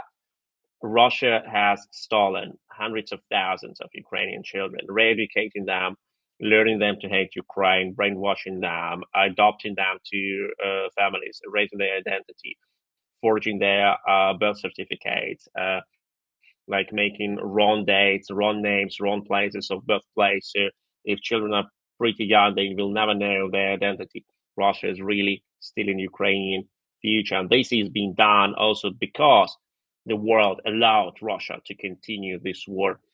But the last thing I wanted to add here before I will ask another question, Richard, you have mentioned this case when you were in Kharkiv 2 weeks ago, I think, yes?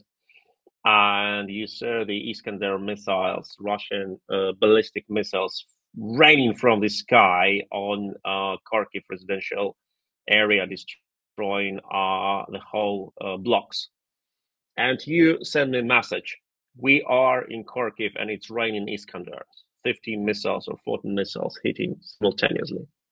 And you know where I've been in that moment?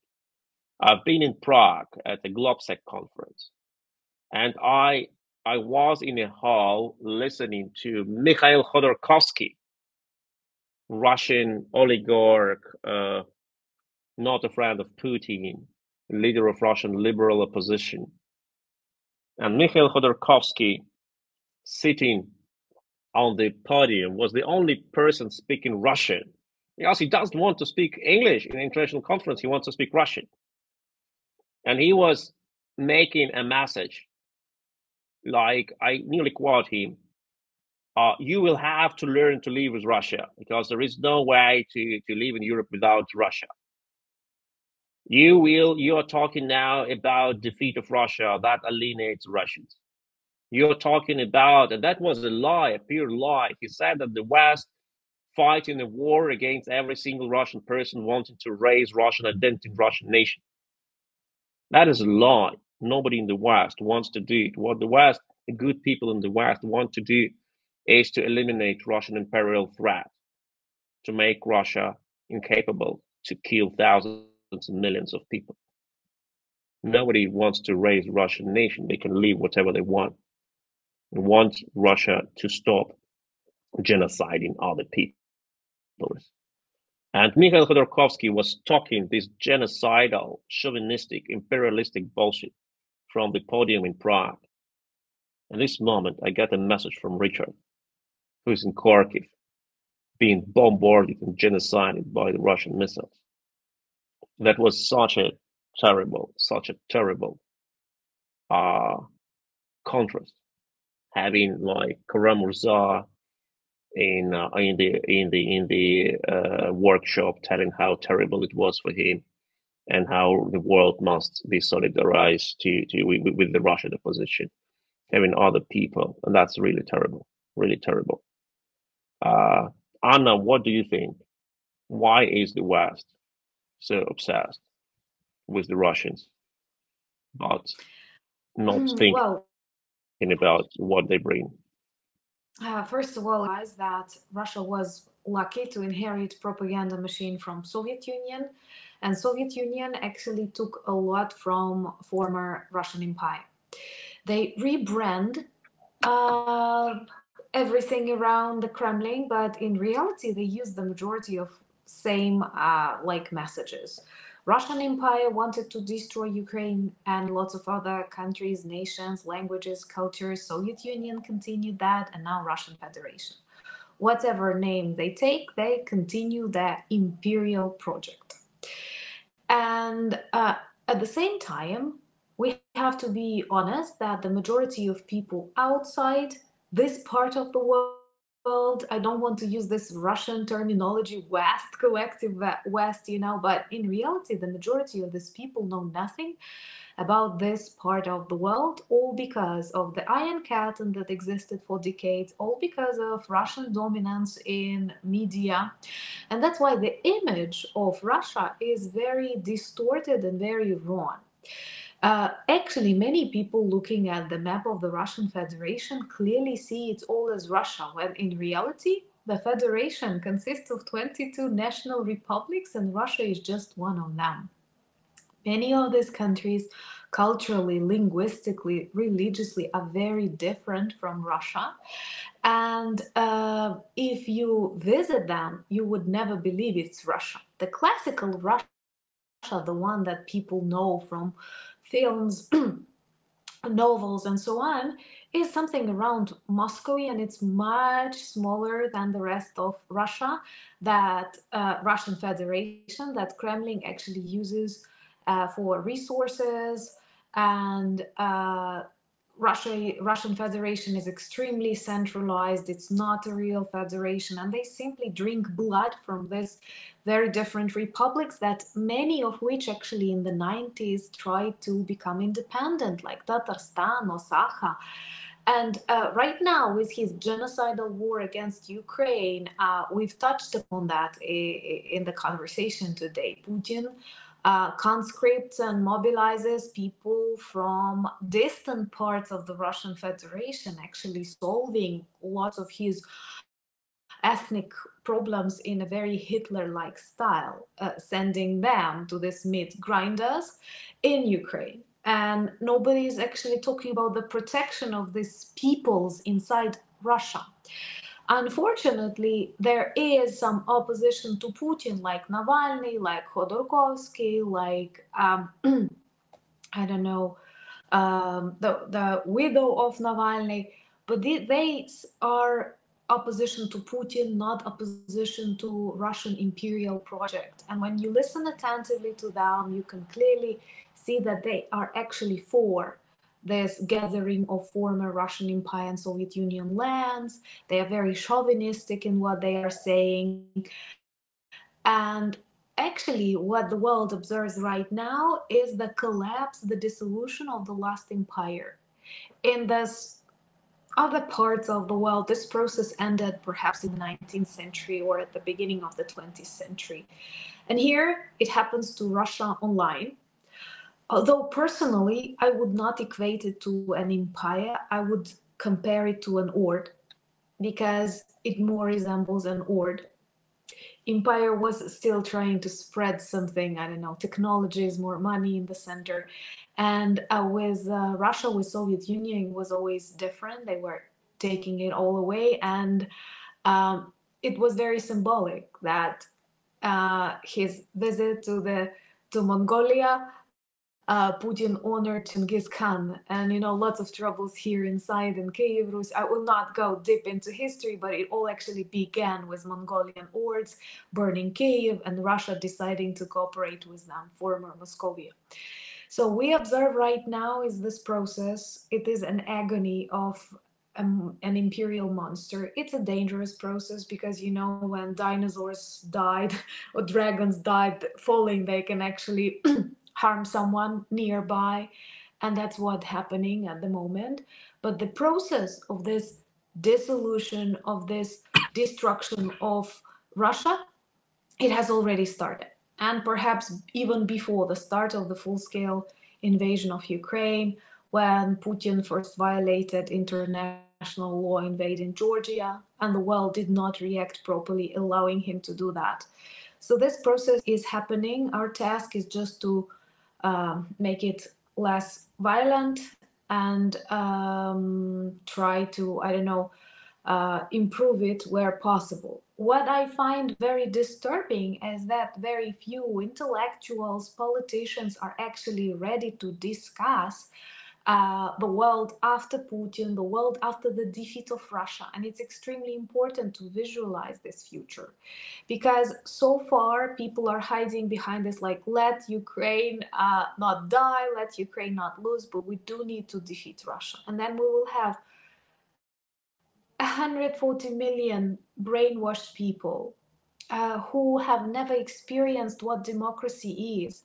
And it is extremely naive to hope that they will build something democratic, that we don't need to interfere. It's a problem of the tolerant democratic societies that they take for granted something that was actually developed for centuries in their societies, and they think, oh, we are not allowed to interfere inside Russia. We are not allowed to halt information campaigns there, to, shake them from outside, if not militarily, that informationally. And I'm very worried that if left untreated, in 10, 50 years, Russia will give birth to another monster, as they practiced for the last centuries.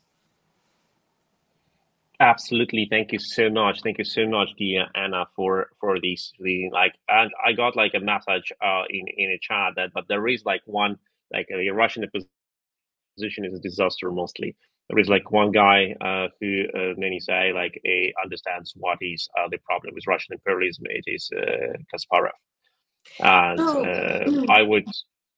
True, but still, listening to his interviews, I see that he treats Ukraine as a new country that was born in 1991 and wants to shape its national image, when it's wrong. And our history goes far longer and is very different. But hopefully that's something that can be changed in his vision of Ukraine.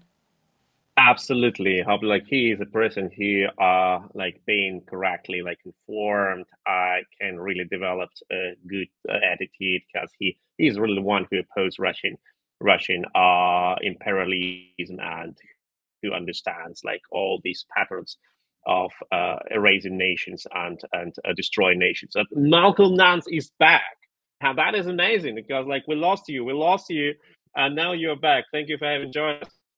Tell me, what were the impressions on that Ukrainian Congress which you have visited? What were the speeches of the politician? What was the mood? What is the support for the International Legion and for other units?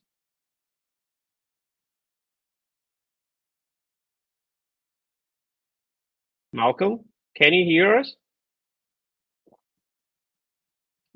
I cannot hear you, Malcolm. Maybe you could switch your microphone on?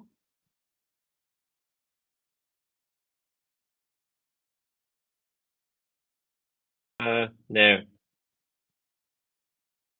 Okay. Before like before you maybe you try like to switch it off and to enter the chat again. Maybe the connectivity is problematic, because we cannot hear you, despite the fact that your microphone is on. But I have no idea what is going on your side. Maybe the connectivity is overloaded, because many people are reporting now what has happened on that Ukrainian Congress. Yes. I have a message. I've had a message from our donor matching friend. And I don't know if he's being a little bit sneaky, as there's only 3 minutes left of this stream. But he said, until the end of the stream, everything is matched.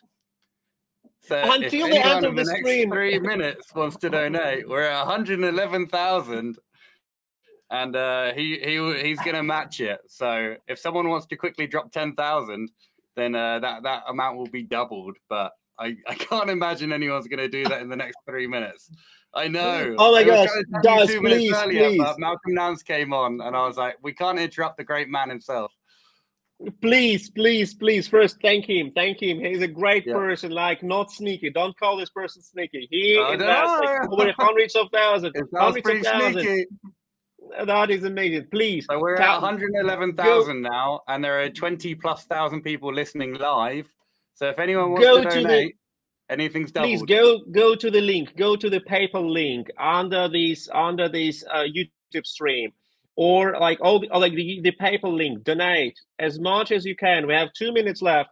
If you donate within these 2 minutes, like 2 minutes, this amount will be double matched by a donor. We have now raised 111,000 euro on this PayPal link, and that means we have 222,000 of euro. It's how many? It's like 240,000 US dollar.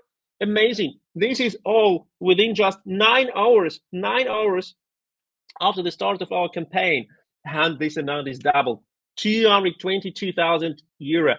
Please go to PayPal link, donate, because your money will be doubled. You donate 100 euro, Ukraine gets 200. You donate 10 euro, Ukraine gets 20. You donate 1,000 euro, Ukraine gets 2,000. Please, you have only 2 minutes left. I feel like I'm in a telemarketing campaign. I'm not.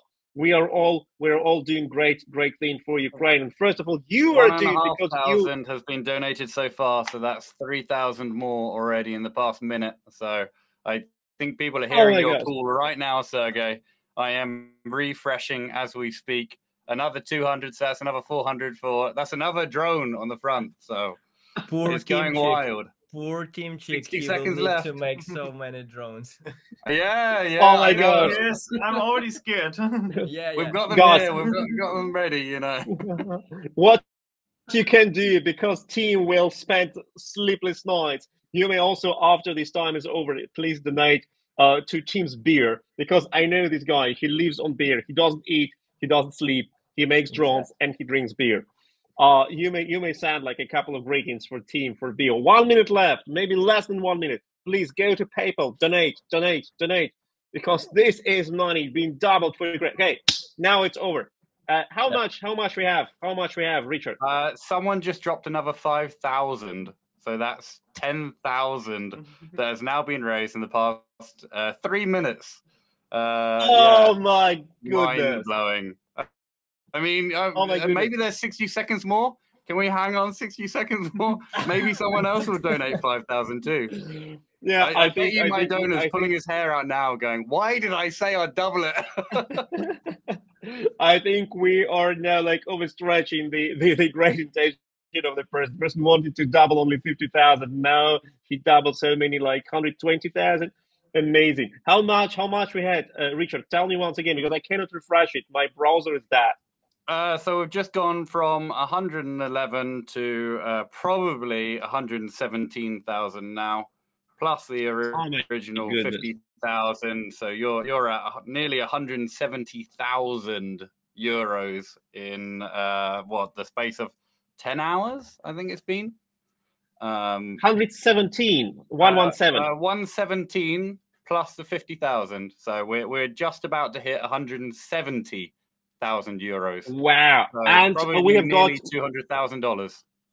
And we have got, but wait, we have got this confirmation of the doubling of the whole amount until the end of the stream, right? Of everything that's donated between 5 minutes ago and now. So yeah, you had an extra. Between 5 minutes ago and now. More. Okay. I hoped you wanted just to donate, like to double everything until this point. Okay. Yeah. So it's not 222. I'm sorry. No. You were getting me excited there too. I was wondering what happened. I was refreshing the PayPal. Did someone just drop 100,000? You know.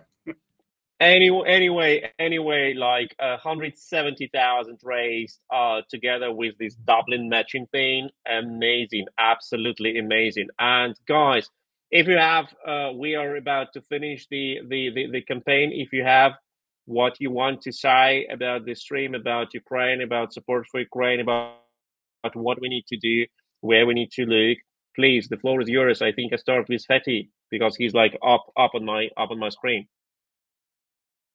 I'm wondering if Fatih has anything to say about the beautiful drones. If he can tell Alina what her friends are going to be getting on the front, because he's got about 400 of these now. Tim, you know the exact figure? Something like 600. 600 Yes. You've received of these, Fatih. So please tell Alina and all of us why these are the best drones in Ukraine, and if they are. You know, I don't want to speak for you. So yeah, first of all, I would start that all of those drones made by a frontline kid, they are having top quality parts. This is what we achieved because we had like all the constant feedback, giving feedback on the different parts and exact needs for example, from my Achilles Battalion. So that makes them so special because we know that like all those drones are exact the same, so they require exact the same setup, and nothing gonna make them bad or wrong. Just like this is super good because when you're like when you have a lot of different drones, you have like a mix, like a zoo, like literally a zoo. You need to deal with them separately, and when you get a bunch of drones with the same setup, with the same frames, with the same parts soldered in the same way, it makes us it gives us actually a bit of free time to develop something new, because we spend much more less time in a workshop just like rebuilding drones. So yeah, so we will have a top quality drones, and the guy Timchik, he will be so frustrated right now because he will need to first to seek and buy all those parts for drones. This is also a very heavy lifting part of the job, to find a proper amount of parts and be sure that the quality of those parts are top notch and those parts are not fake. Yeah. I think Tim's looking forward to the work. Yeah, our team. I'm giving the floor to Tim, right? Okay. And beer if I have an opportunity. There we are. Don't worry, Tim has sorted the parts in advance, just to let you know, Fatih. I'm already on it. It's going good despite the troubles in China. It's going good. I watched a documentary about how Iran evades sanctions, and I got many ideas from that and many inspiration. And I think learning from Iran is learning from the best. And I'm very confident that I can do this. And yeah, I will circumvent the China sanctions and everything will go good.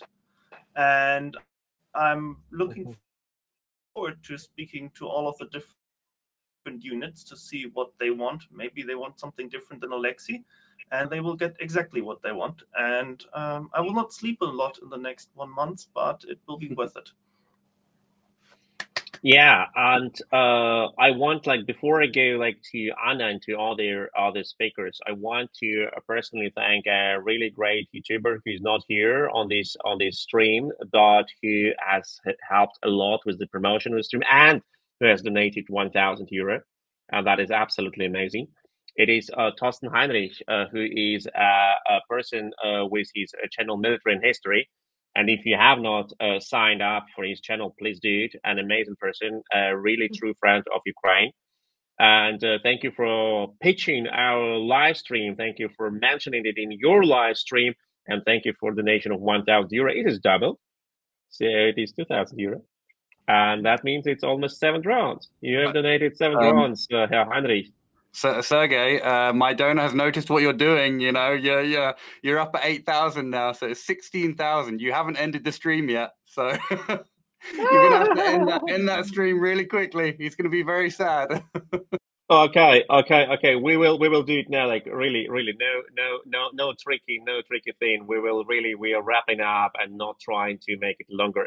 Just like the last words, and because like we have already overstretched the time of our guests and the patience of our donor. Thank you so much. I cannot name your name because I don't know it. Only Richard knows. But we are endlessly thankful. So Anna, what is your impression and what do you think about the German support for Ukraine? Oh, I think And not the that's German amazing. only. We have a lot of Americans, we have Canadians, we have people from Thailand, we have people from Sweden, a lot of people from Sweden have donated. I'm sorry, like I'm a bit overexcited. I wanted like to put Germans in front because sometimes people say you're so lazy with your chancellor, but we are not. But of course, it's not only Germany. No way. It's the world solidarity for Ukraine. I'm so sorry. So stupid, sad. Never wanted to say anything diminish like a input of any other nation. Thank you, guys. Well, I want to say that apart from really bad things that war brought to Ukraine, one of the greatest discoveries is actually the support and understanding and the desire to help us that we feel from different corners of the world. That is amazing.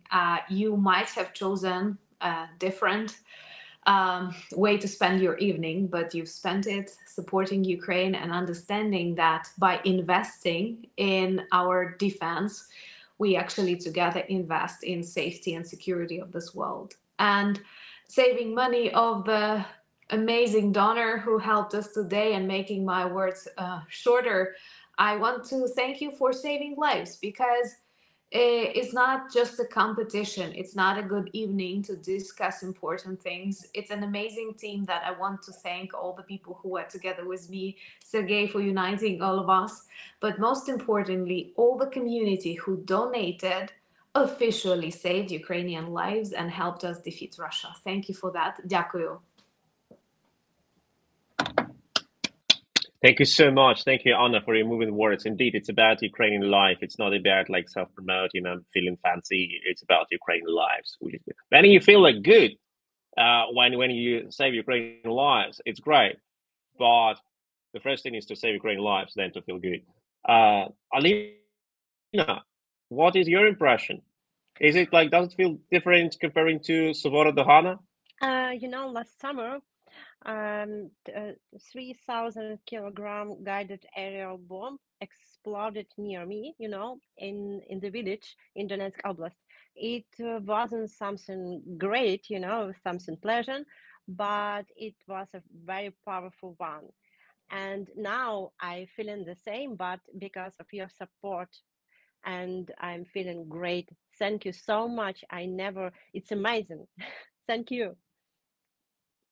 Thank you, Alina, for what you are doing and what you have done. I know like you are a person who truly saved with your hands a lot of Ukrainian lives, being a field medic, being a combat medic. That is absolutely amazing. Like nothing can be compared to that. So thank you so much for this, Alina. And Jason, what is your impression like, and what do you expect? Like, first, do you think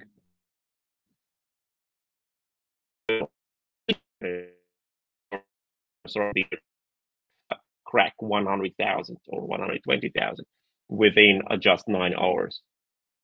And second question is, what is the next Russian region we will visit, you and me together? I think that we will. I'm pretty sure we will break the fundraising goal, which is obviously wonderful. And it's greatly appreciated. Everybody's contributing. I sincerely appreciate your contribution to Ukraine from the bottom of my heart. But I think the next place that we'll visit, if Russia continues to collapse as it is, I mean, Russia is showing just such incredible weakness. Look at just Suja, which is in the Kursk Oblast, which you and I went to. It only has a population of 5,000 people before the war. And Russia, supposedly a superpower, can't even protect that. It can't even expel invaders. And what's that show you? Russia's a weak country. Despite all the myth that it's a strong country, Russia's in fact a very weak country. And it is a house of cards. And so I would argue that the next city or the next region of Russia that could be visited by all of us together is Moscow. Because I do not think that they are going to be able to survive. I do think that Russia will collapse. I do not think that Russia has the ability to maintain this war. And the best thing that can happen for humanity is the downfall of the Putin regime and the collapse. Russia must be defeated. Russia brings evil around the world, not just to Ukraine, but also to, as we know, Latin America, Africa, Asia. Russia is a global threat. It is a cancer that spreads. And the more that can be done to defeat it now, the better off all of humanity will be.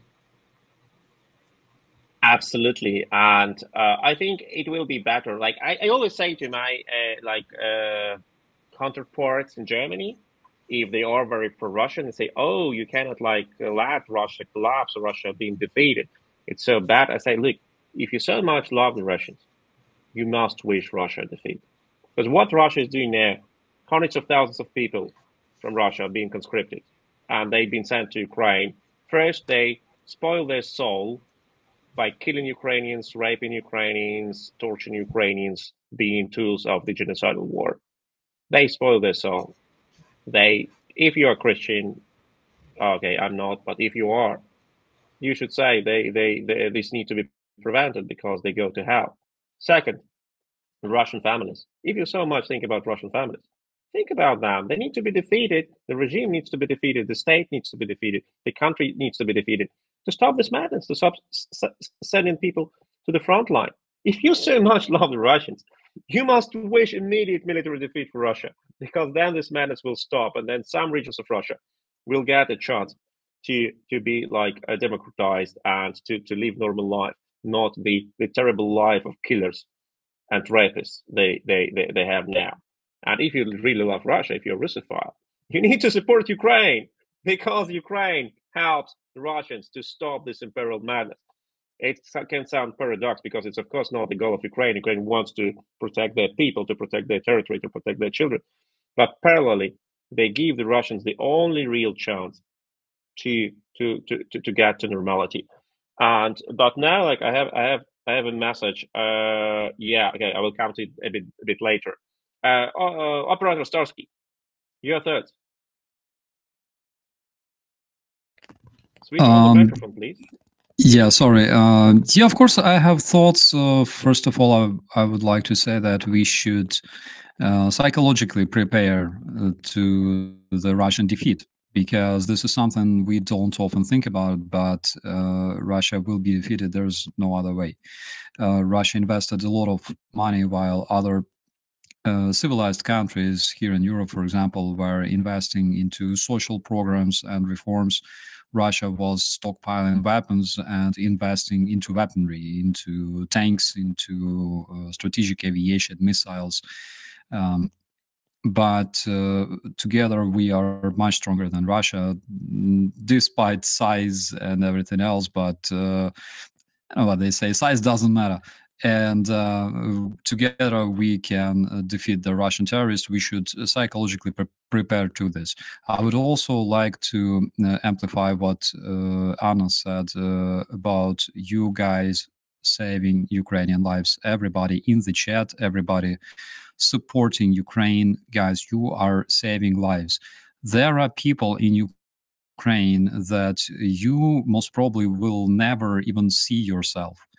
But those people will see tomorrow because you support our country. This is something really, really important. I would like you to know about it. Those guys will see tomorrow because you support our country. Thank you so much for this. And thank you for your thoughts. I'm talking to our speakers today. Thank you so much for fighting for Ukraine. Thank you for doing whatever you can to make our victory closer and make it possible. Thank you so much. This is absolutely amazing. So strong words. Thank you for your strong words, Operator Starsky. But does anyone have an access to our PayPal account? Because I cannot see how much, because my browser just come up on mine and said rate limited. So I think we actually have crashed PayPal, which is impressive because we have 31,000 people, 40,000 people live with us right now. But I have the screen here. Can you see it? I've got it on a secondary. It's 123,000 when I open on one. 123,000. Sergej, you know, not ending the stream on time. Okay, so I'm gonna get an angry phone call in a minute. really, I don't like. I appreciate you dragging it out, though. You know, I appreciate it. I really want to stop it. I really want to stop it, not because I don't want this to increase and to grow up. Just we need to be really polite to a person who has that big promise and then increase the promise and will hold the promise. And I now want to say, okay, in order for him to continue his support for Ukraine, we need to stop the stream because otherwise he'll get bankrupt. So everyone, thank you so much. Thank you so much. And it is amazing. And Alina and Feti, your unit will have a really, really interesting time with receiving all the devices, all the support and all the equipment from Richard and from other like sources. If you need like something special like medical equipment or something which Richard doesn't produce, but drones are a key to saving lives. They save lives, and that is great. So now we end the stream. Thank you so much for the support. It's incredible. 120,000+ raised within slightly more than 9 hours. I've never experienced everything. I heard like that legends like Jake Bro did it. And it's quite another category. Thank you so much, everyone who joined. Thank you, Anna. Thank you, Operator Starsky. Thank you, Jake Smart. Thank you, so Alina. much, guys. Thank you for your service. Thank you, Fetty, for your service. Thank you, Richard and Team Chick.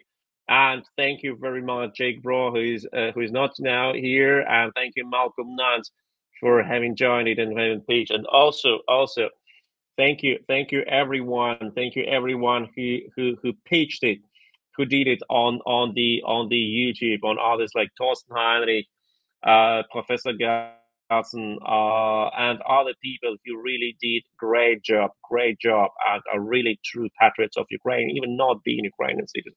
Just think about it. Ukraine is an inspiration for everyone, for all free people in the world. Because if you want to fight for the freedom, you stay with Ukraine. That should be the idea we carry in our minds and tell everyone. If you want to be a free person, you need to fight for Ukraine. Slava Ukraine. Героям слава. Героям слава. Героям слава. Героям слава. Героям слава. Героям слава. Heroim Slava.